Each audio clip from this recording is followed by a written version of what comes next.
Curious minds inquire, what makes a great tale? A great legend? But that question yields no real answers. What you and I know deep down, what we feel at our core, whether you think you know it or not, is this: there is no such thing as a great legend without there first being a great hero. One legend rises and falls solely on the back of its hero, and we tell their tales to all who will listen. The difference between a mere human and a worthy hero comes down to one small thing. That thing is this: when the quest is laid in front of them, when the danger is nigh, when the peril is imminent, they see the path they must take. They set a course. They commit.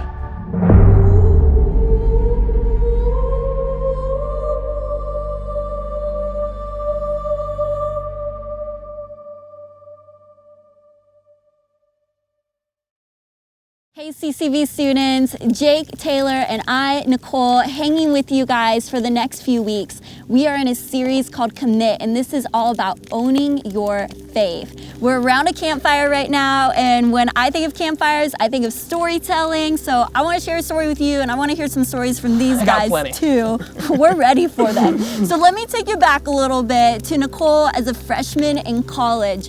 I was a freshman in college in a new state, ready to make new friends, and I was pumped. I was just so excited to not be in high school anymore. And when I got to my new school, I was so excited about all the college events. And one of the events coming up was a big pancake feed on the football field at the university, and I wanted to go, but I didn't have friends. So I needed friends to be able to go to this event, and I was waiting for my invite. Well, my invite came one day, and a couple of sophomores invited me to come with them. So I went. I'm walking with them. I'm so excited that I'm in college. I'm making new friends. I'm about to eat pancakes at 9 o'clock at night, which is amazing. And all of a sudden, I just trip. I beef it on the ground. It was like the sidewalk went up like a centimeter, and I just went for it. But I just popped back up because I was so embarrassed. And so I popped back up, and everyone's like, "Are you okay?" And I'm like, "Yeah, I'm okay." And they're like, "Are you okay?" I'm like, "Oh my goodness, do not ask anymore." That's always the worst. And so I popped back up, and I'm walking as if it never happened. And while I'm walking, I feel something wet start to go down my leg. And it felt almost like I peed my pants. And I was like, what is that? I looked down, there's blood running down both my legs. I didn't pee, thankfully, but I don't know, I think blood's worse. And we had to make a pit stop at the gas station in the dirty bathroom. I had to wipe up this blood, but it gets worse because both my legs were bleeding. I needed my friend to hold up my one leg to keep that blood from falling so I could get the other blood that was falling. That's a real friend. Yeah, that's a real friend, and I didn't even know her at the time, but we're still friends to this day. She's a true one. I'll be honest, if I was that friend, we would not be friends. The last time we're seeing each other. Oh man, I love friends. Let me tell you something. If you ever want to test your friends, if they're actually friends, get in a fight. Okay, don't actually get in a fight. Please don't leave tonight and be like, Mom, Dad, Taylor told me to get into a fight. Don't do that. But I remember when I was in college too, I was in desperate need of friends, and the place that you would go to make friends was the rec center. Go play some pickup basketball. Love basketball. So there was this one particular day I went to go play basketball, playing with some of my friends, and there was another dude on the team, and I'll just call it like it is. Like, I did not like this dude, and this dude did not like me, and this game of 5-on-5 quickly turned into a game of 1-on-1. The other 8 people did not matter in this scenario. And so there was this one play, I went up for a layup, and this dude went into full linebacker mode and tackles me midair. I land on my leg, and my knee pops out and starts to go at like a 90-degree angle. And everybody knows what's happening. They can hear the pop. And you know that movie, do you know that movie, Monsters, Inc.? Personal faith. Yeah, you might have heard of it. You know the scene where like the hazmat suits guy come and disperse into action? Yeah. Dude, it was awesome. Those were my friends. I'm laying on the ground in so much pain and my friends come to my aid and they disperse like these hazmat guys like my henchmen. I have one dude literally scooping me up and picking me up and putting me to the side. I have another dude ready to just brawl and throw down with the dude that tackled me. And then I have 3 of some of my best friends to this day. They take me to the hospital and they were at the hospital with me till 3 a.m. Just the homies, man. But when I was literally down and needed help, dude, these dudes rallied around me. It was awesome. I think for me in college, the first time it resonated that community mattered was I lived in a house with these 5 other guys that I played football with, and over the summer we were required to go to workouts super early in the morning while we all had jobs, and we're in college. We don't want to do that. It's the summer. It sucks. And we, like as a group, just decided, hey, when you don't wake up, I will wake you up. And I would go and like bang on my buddy Smo's door or bang on Sam's door. And the next morning I wouldn't wake up and Sam would come bang on my door or Brad would bang on our door. And we made it a thing that every single time we all showed up to the workout. We drove my minivan, still got a minivan. Minivans are awesome. They're awesome. And we would drive to the workouts every single morning, regardless of if you didn't want to, because we knew someone wanted to. And we just needed each other to hold ourselves accountable, and it worked.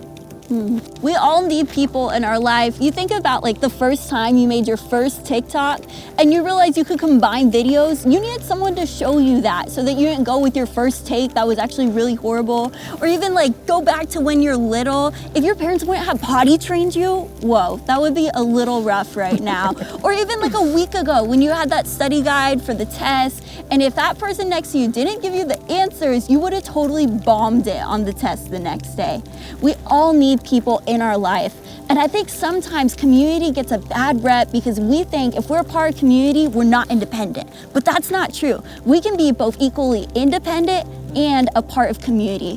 When we're independent, we get to be able to do things on our own. But when we're a part of community, we choose to not do things on our own. Community is a good thing. Community is actually a God thing, and God talks about it right in the beginning. In the book of Genesis, which is the first book in the Bible, it talks about the creation of the world. And God creates everything, this world we live in, all the animals, all the birds in the air, and all the fish in the sea, and eventually he creates man. And he creates man, he's excited about man. But in Genesis 2, verse 18, it actually says this. It says, the Lord God said, it is not good for the man to be alone. I will make a helper suitable for him. And I think it's crazy to realize that in the very beginning, you and I were designed for community. We weren't designed to do it all by ourselves. We were designed to have someone come alongside us and help us when things are tough. Yeah, and I don't want you to think, students, man, that was literally thousands and thousands and thousands of years ago. That doesn't apply to me today. And we want to tell you, man, that still applies today. Let me read you a verse. Ecclesiastes 4, 9 through 10 says this. 2 are better than 1, because they have a good return for their labor. If either of them falls down, one can help up the other. But pity anyone who falls and has no one to help them up.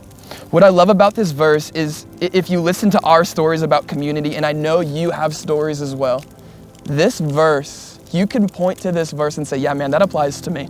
Man, when I was down, when I needed help, someone helped me up.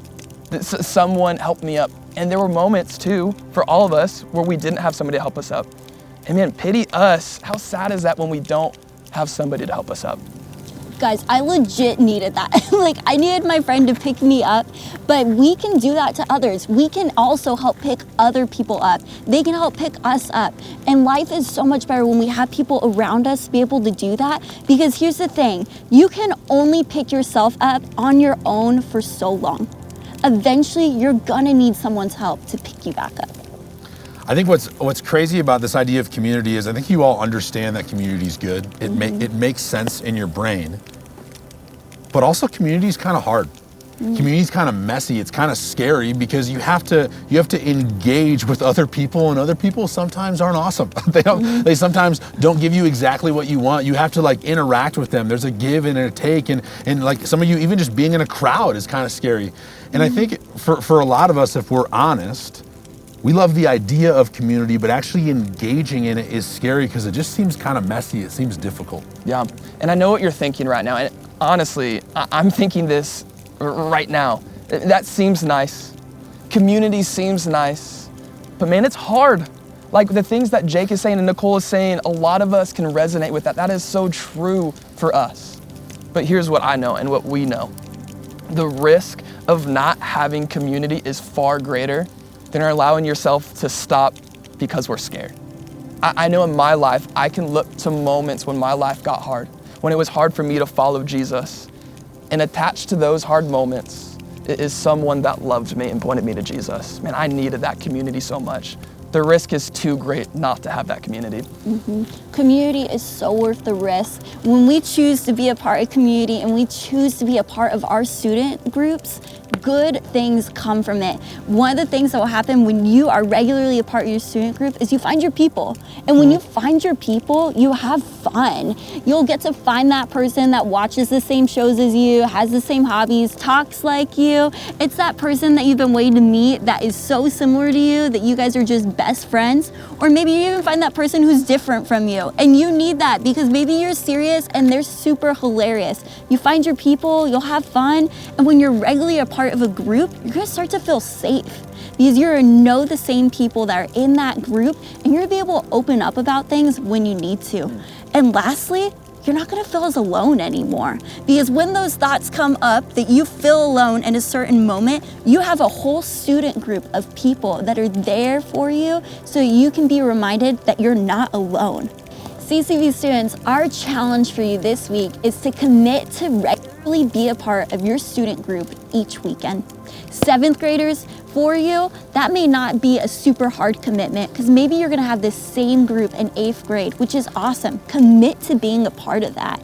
For you 8th graders, that might look a little bit more difficult because your group in high school might look different, your coaches might look different. So commit now that you are regularly gonna be a part of that group. Because here's the thing, if you commit to being a part of community and being a part of your student group, you're gonna find your people, you're gonna have fun in your group, you're gonna not feel as alone because you know you have a group of people surrounding you, and you're gonna find that community that you're longing for. CCV students, let's commit to community.